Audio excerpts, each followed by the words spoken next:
Hi, this is Joni Swedlund. Welcome to the Strong Women, Stronger World podcast, where each episode we interview different leaders to help accelerate your leadership learning, challenge you to take risks to advance your own career, and teach you how to lead from inside out.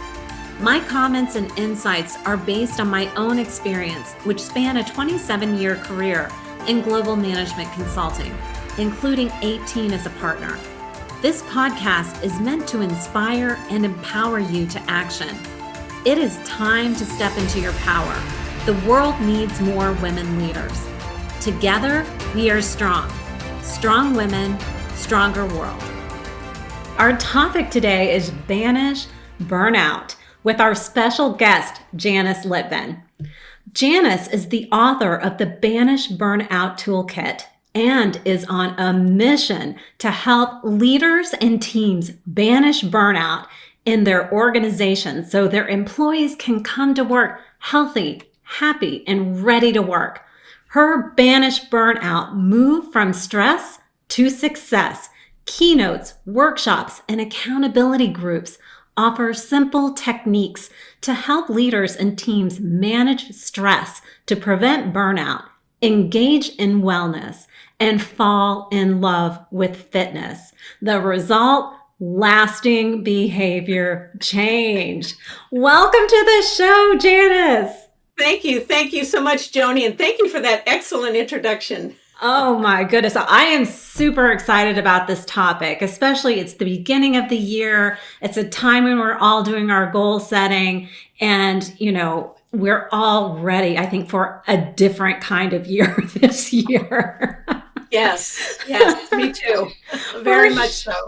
Awesome. Well, let's start with a little bit about your background and your journey and what led you to focusing on banishing burnout. Well, besides the fact that I was beginning to feel burned out myself, I want to back up a little bit and tell you how I got here.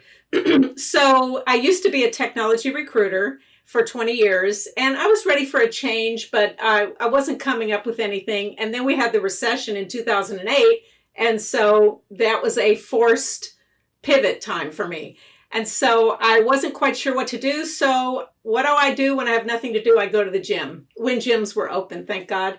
And there I found Zumba fitness. And I really enjoyed it. And my instructor came up to me one day and said, you should consider getting certified to be a Zumba instructor. And I thought, wow, that would be fun. I have a dance background and it just seemed like a fun thing to do. And I couldn't think of any other work related things to do. So I became a Zumba instructor. I flew down to Southern California. I got certified by our founder, Beto Perez. And so it was a lot of fun. And then I went along teaching Zumba classes several times a week and I loved it. But I felt like I needed something a little more of a mental challenge. And so I wanted to bring the love of fitness into the corporate world without doing Zumba per se. And so that led me to the world of workplace wellness. And I went back to school, actually, and I studied exercise science, intrinsic motivation, and all the things that make people enjoy working out. Because as you know, most people hate to exercise.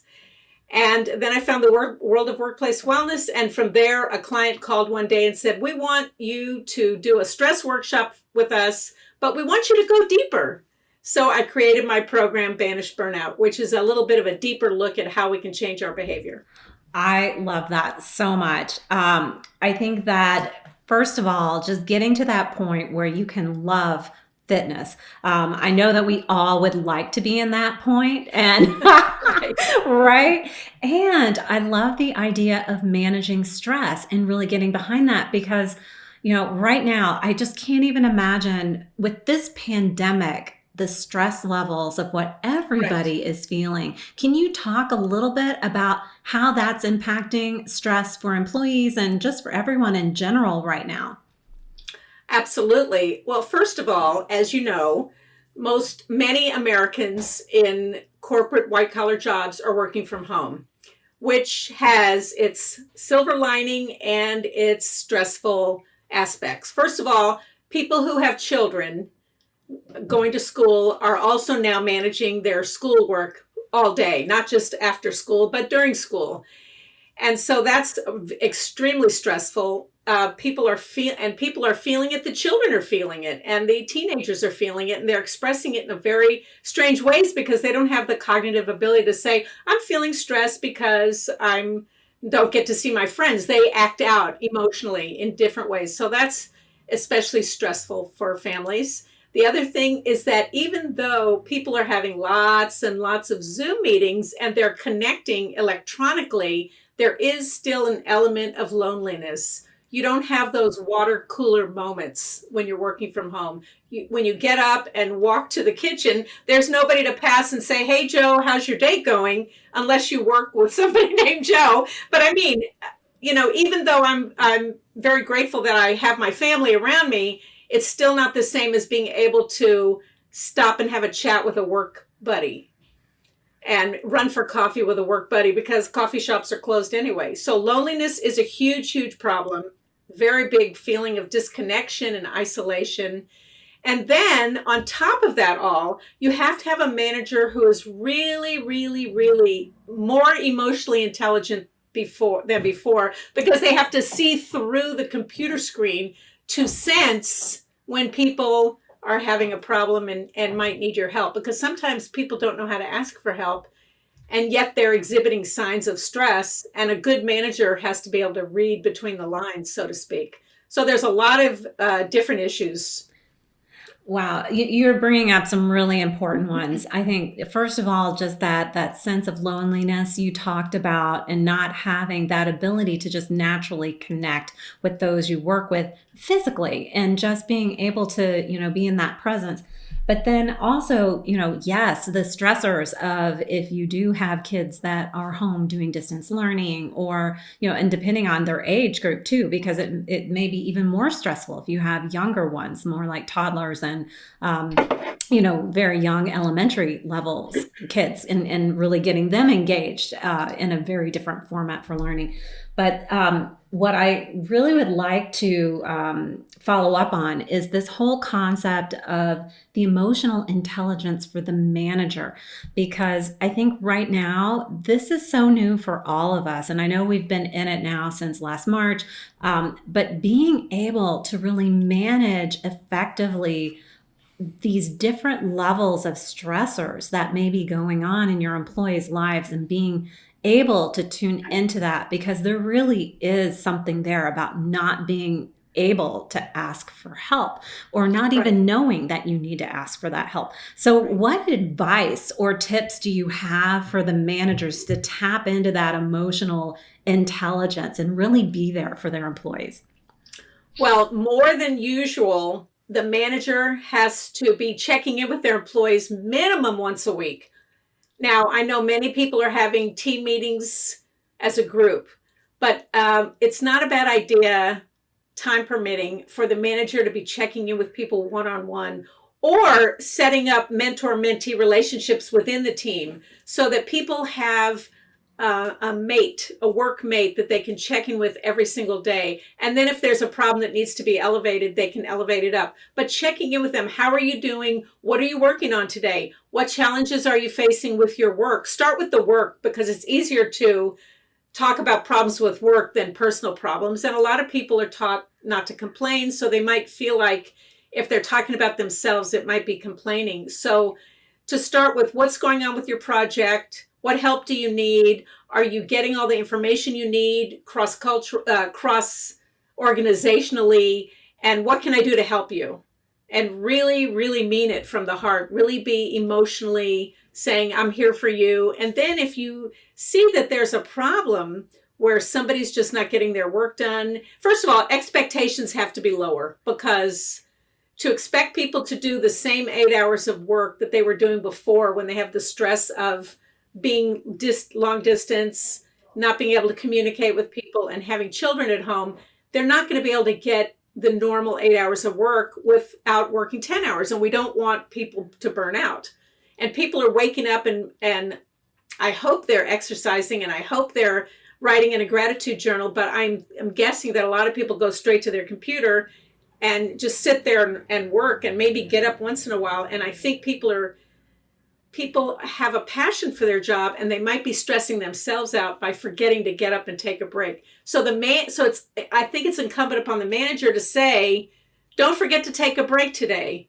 Or if you have a Slack channel or some other communication, send a little message saying, have you gotten up today? Can you get up and do 10 squats? Or can you stand up during meetings? I was in a meeting one day a few months ago, and I see this one woman, I see this motion back and forth, and I thought something is wrong. And I asked her later, and I realized she was on a treadmill, and she said, my app is reminding me it's time to walk. So I'm walking. So there's nothing wrong with walking or marching or squatting during a meeting. And why not encourage everybody to do it together? I love that. Let's do stand-up meetings. Right. Excellent. Well, no, there's a lot of good things tips you just provided. Minimum check-in once a week as a manager with your team. Be sure to schedule those one-on-ones. This may be more important now than ever. I love the idea of coming up with some sort of a mentor protege type of program where you can start to pair up people, because those relationships are going to extend well beyond the pandemic that we're in now. And it really does give people an opportunity to connect in a different way. I love that so much. And I love how you talked about care. Because, I do believe that with emotional intelligence as managers, being able to not just be competent, but to be compassionate and come from the heart. And people can really tell that if you just care, sometimes that really goes a long way. At least I know that has with me in the past. That's for sure. Right, for sure. Excellent. And you brought up something too that I think is super important for our listeners to think about for themselves is, we are working differently during the pandemic, and we do forget to take that break, but that is so important. So whatever that is, whether it's to stretch, go outside, get a fresh breath of air, or, just stand up and, whatever that may be. If you have some kind of exercise equipment in the room, fantastic. And another fun thing is when you start a meeting, rather than to just jump right in with who's working on this and that and what updates, why not start with some fun and funny icebreaker exercises? Like everybody yell out in one word how you're feeling today. Everybody go. And just get people, it sounds weird and it sounds odd and funny, but it really does help people let off steam. I love that. And I love that just that person that just comes forward so honestly is just saying, I'm having a sucky day or whatever it is, because it actually gives permission for other people to come forward with their honest emotions and what they're feeling as well. So I love that idea. Another idea that I actually heard from one of my clients is they're having like special interest groups, like who's interested in healthy vegetarian cooking? Okay, on Thursday the 21st, we're going to have a recipe swap, and we're going to talk about our favorite dishes and what kids will like, and how really easy ones to make. Or who wants to talk about their favorite movies? Who wants to talk about a book? Have some kind of personal interest interactions going on once a week, like a noontime movie swap. Just something to get people's mind off of the stress of work and the stress of the pandemic. And also thinking about looking at the silver lining, because, people aren't commuting. So that's a silver lining. Yeah, absolutely. That I think is doing so much for us just mentally and for the environment as well. Well, sure. Yes. But let's get back to, I'm really curious, Janice, on what are the causes of burnout? What really leads, because I know there are times when we're under stress and things like that, but, we know when we hit the wall. And, how do we start to know some of those triggers and the things that are leading to burnout? Wow, there's so many. In a historical sense, causes of burnout were things like lack of control over our work, too much work, uncertainty, which leads to fear. And then another one that has come up and is exacerbated by the COVID is the always on nature of our lives. Believe it or not, there are managers who expect their employees to be on call 24/7, including responding to text messages on Sundays. I personally think that does nothing but wear your people down and reduce their productivity. And I like to tell the metaphor of if anybody remembers the more modern movie True Grit, I believe it was 10 or 20 years ago, the remake. And Haley Steinfeld actually won an Academy Award for her performance as the young girl who needs help finding her parents' killer. And I believe it was Jeff Bridges was the crazy old cowboy that took her. And they are in this part of the movie where they're riding across the desert, and they're not giving the horse a break. No water, no rest. Eventually, the horse drops.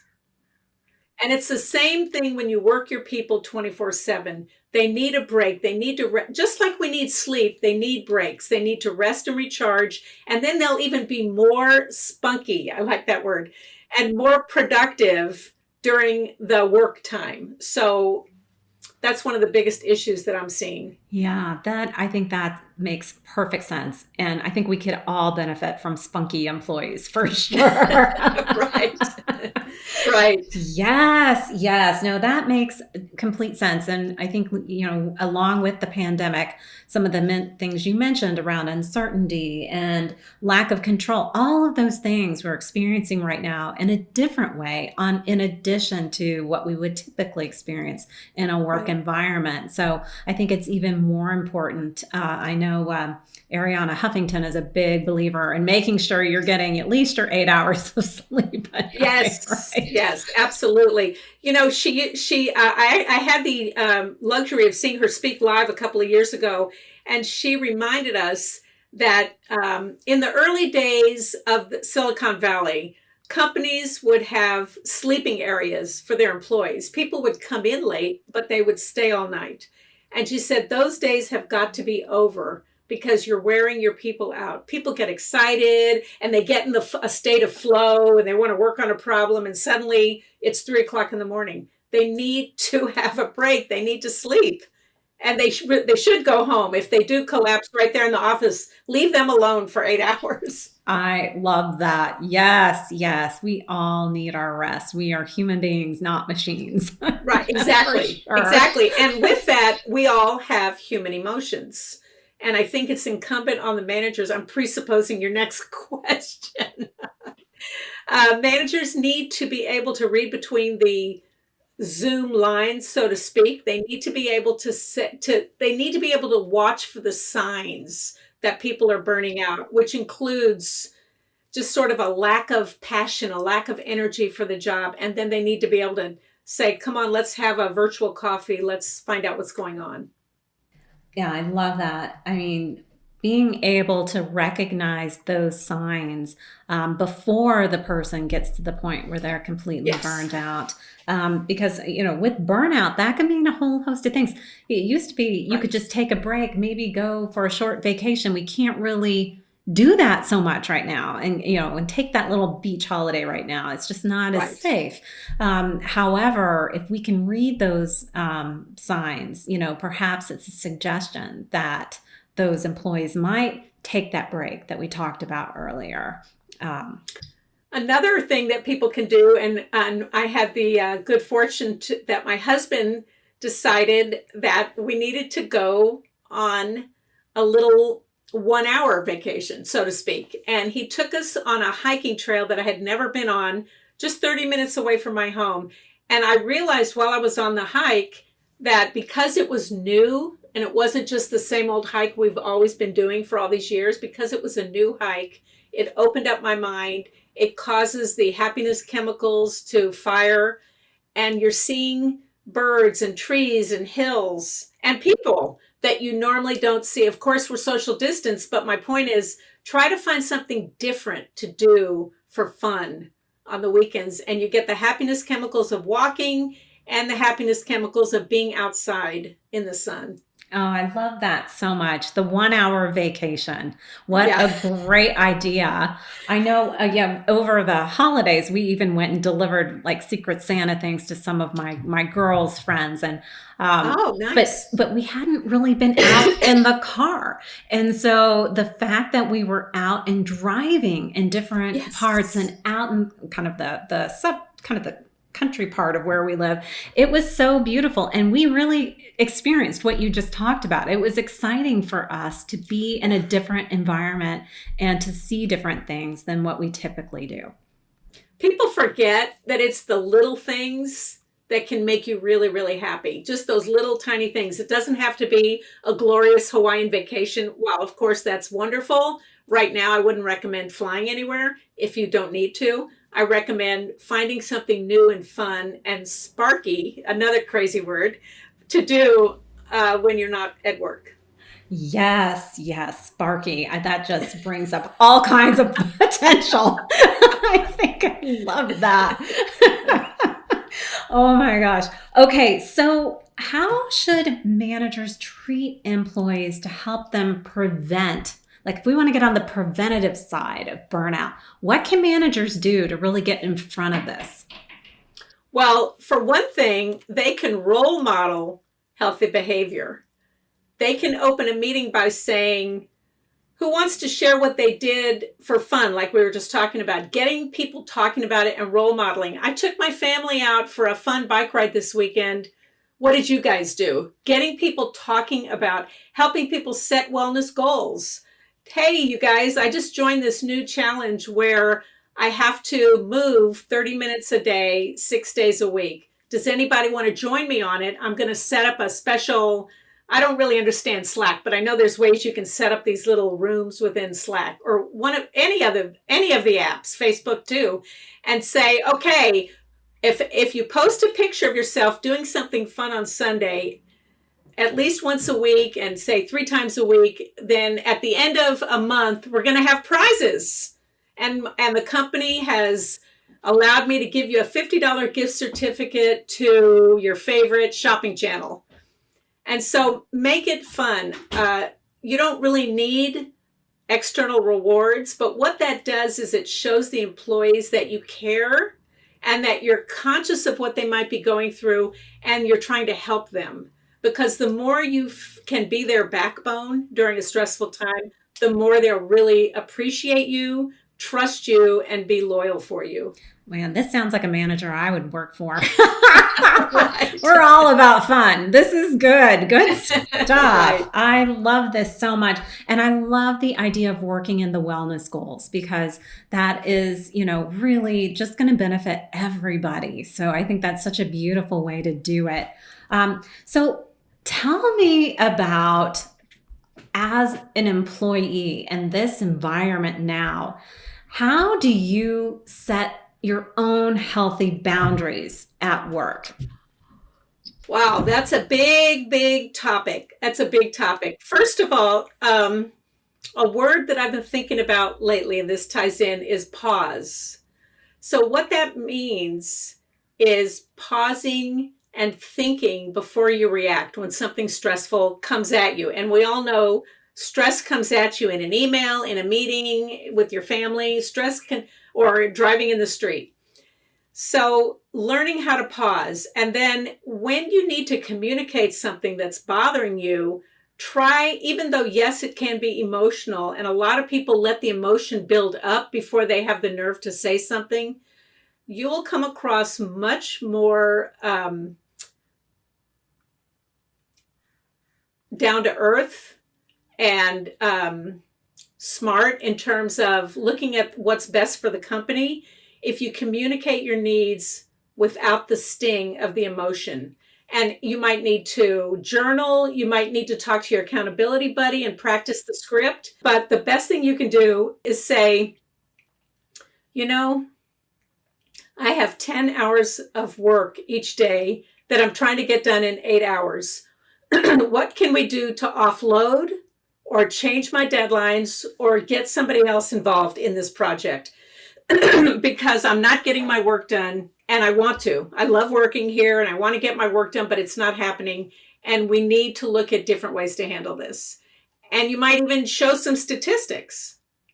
I love this. The more you can stay grounded, the more you'll be taken seriously. I love that. Getting grounded. And I love the power of the pause and just being able to take that time for yourself and really feel your own emotions, process those. But then, as you mentioned, be able to come at it from a more powerful place of being able to think about it in terms of how does this benefit everybody. And I know right now, Janice, this is important because so many people have lost their jobs during the pandemic. And then those who actually remained and did not lose their job, they're having to, pick up a lot of slack where they just don't have all the employees that they had before. And so what you're describing, it may be 10, it may be 12 hours. I mean, some of these people, and they're coming in with the mindset of, oh, I'm just lucky to have my job. And they're not actually willing to take that step back and to think, okay, what would make the most sense here? Because you can only run so fast on that hamster wheel for so long, right? Before you experience the burnout. So I don't know if there are any other tips as people who are thinking in that mindset at the moment.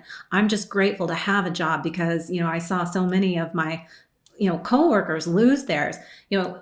How do they start to prepare to come back with the business case of how they can work more effectively and efficiently without getting the burnout? Well, you said the magic words, and that is, what is the business case? So you might need to jot down some ideas or, type it up. The business case for Janice working from 9 to 5. What can manager X do to support that? And just jot it all down. Put it in writing, and then show the business case of how you will be more productive and get more done if you can work fresher, meaning not overworking.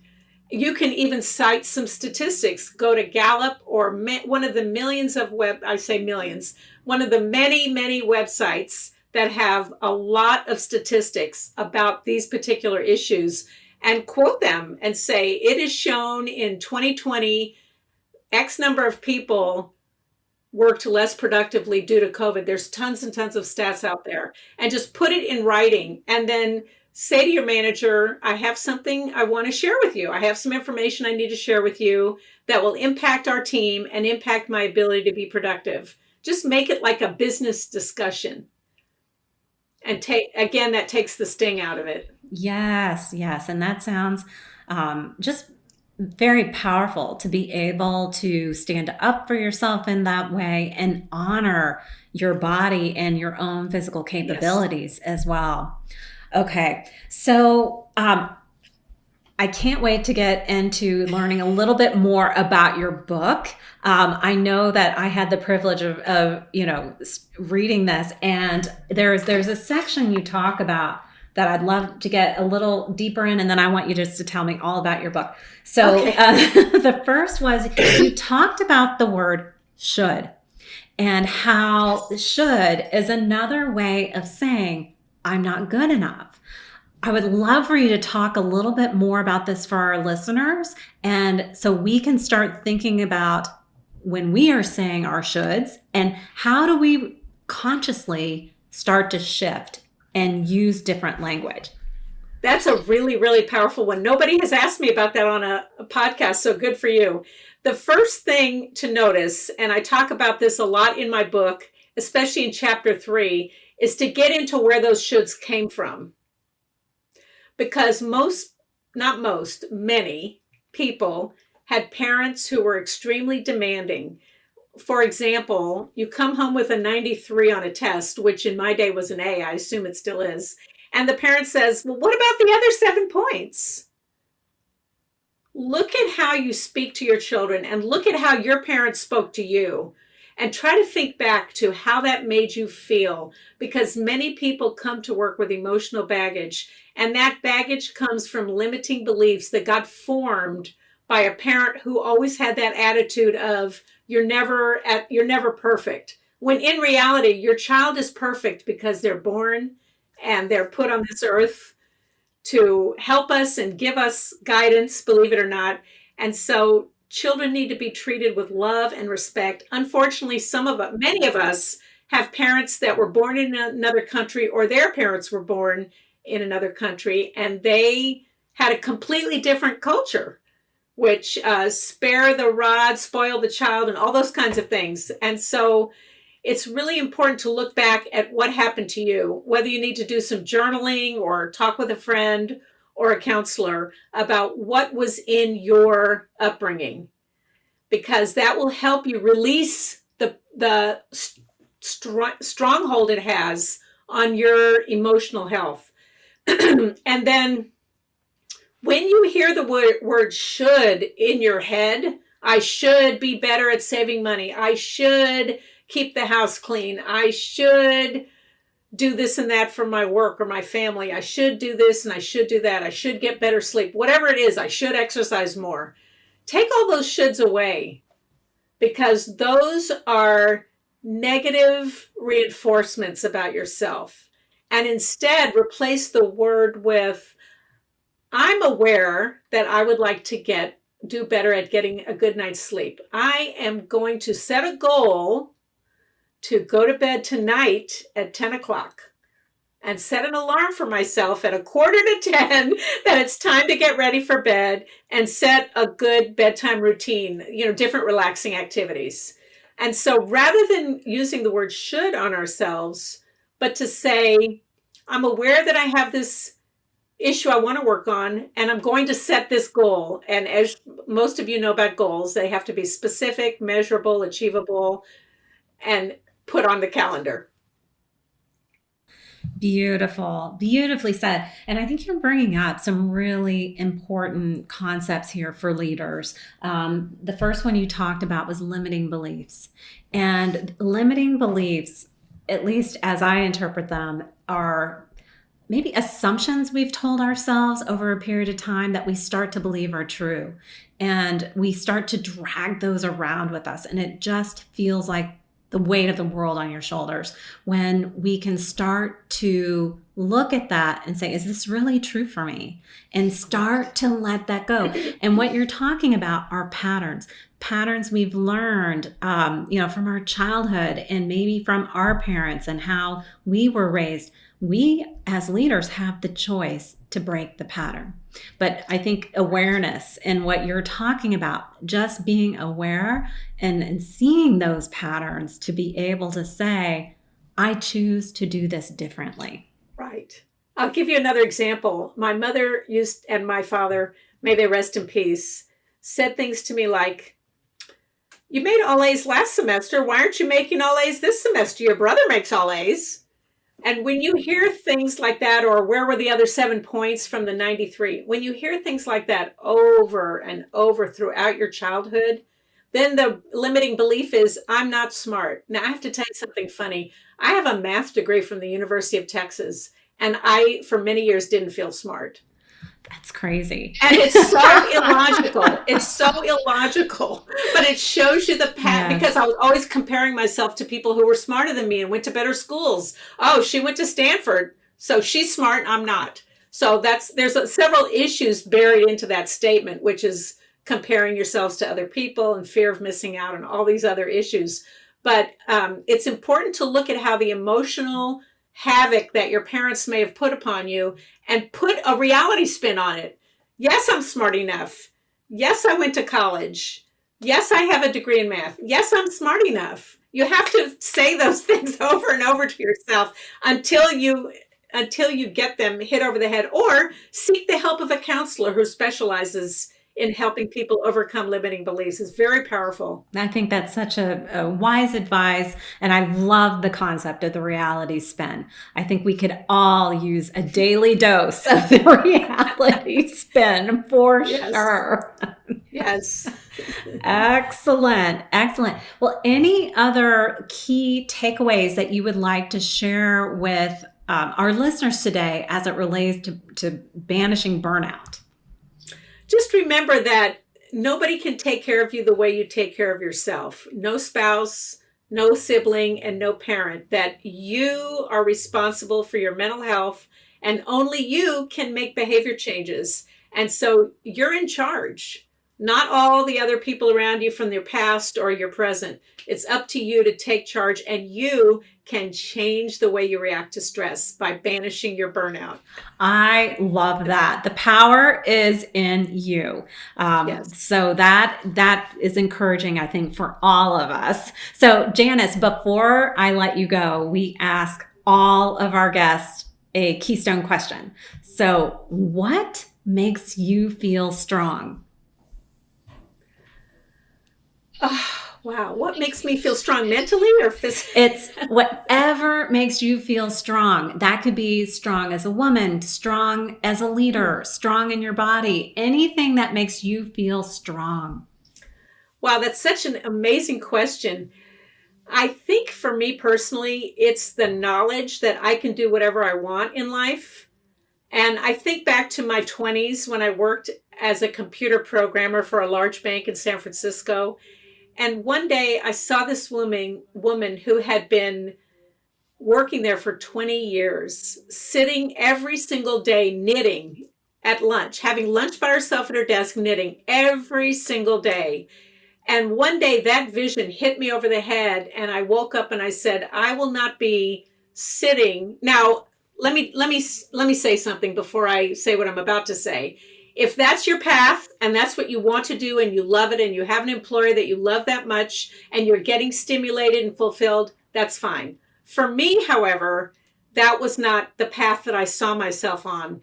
And I set a plan to leave, and I actually quit the bank after 4 years. It was a great job, a great environment, but I was getting bored. And I quit my job and moved to Los Angeles to become a professional dancer, along with a few friends of mine, because that was a goal I had always set for myself that I had never achieved. I majored in math because my mother told me, you have to major in math. You have to have a technical degree. And as a woman, that is going to help you the rest of your life. And in some ways that was true, but I wasn't happy being a computer programmer, and I wanted to be a dancer. So I moved to LA. And I tried it for 2 years. I lived the starving artist life with a degree in math. I was working as a waitress at Bob's Big Boy on Wilshire Boulevard in Los Angeles. And that's the life I chose. And then after a couple of years, I had some gigs, but there just wasn't that much work for dancers. So I moved back to San Francisco. And the point is, here's the point I want to make. Whatever goals you set for yourself, set a plan, write it down, and make a way for them to happen, because you, just like I said, you're in charge of your mental health. You're in charge of your life, nobody else, because your parents set expectations for you to major in math and be a computer programmer or a psychologist or whatever it is. That's your parents' goals. That's not your goals.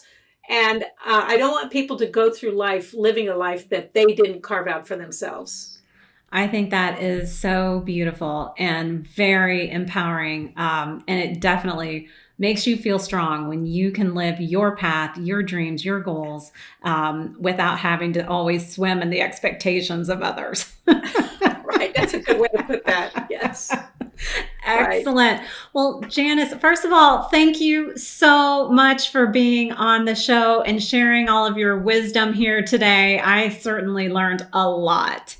Thank you. Thank you so much for having me, Joni. Oh, it's great. And where can the listeners find you? You just want to share quickly if they want to get in touch with you. Well, there's 2 ways they can find me, JaniceLitvin.com. And for your listeners, if they go to JaniceLitvin.com/book, they can download a free chapter of the Banish Burnout Toolkit. And I'd love to hear from people. Get in touch with me on LinkedIn or any of my social networks I assume you'll put in the show notes, Joni. Please get in touch with me. Let me know how you heard about me. I love meeting new people and hearing what's going on. Excellent. Well, Janice, thank you so much for your generous gift as well. I am certain that our listeners are going to take you up on that. And that is wonderful. And I want to thank our listeners. We hope that you were inspired today to banish burnout and step into your leadership. Thank you so much. Thank you for listening. If you are interested in supporting this content, please hit the subscribe button. This will help to bring much needed funding to bring quality programming to our listeners like you.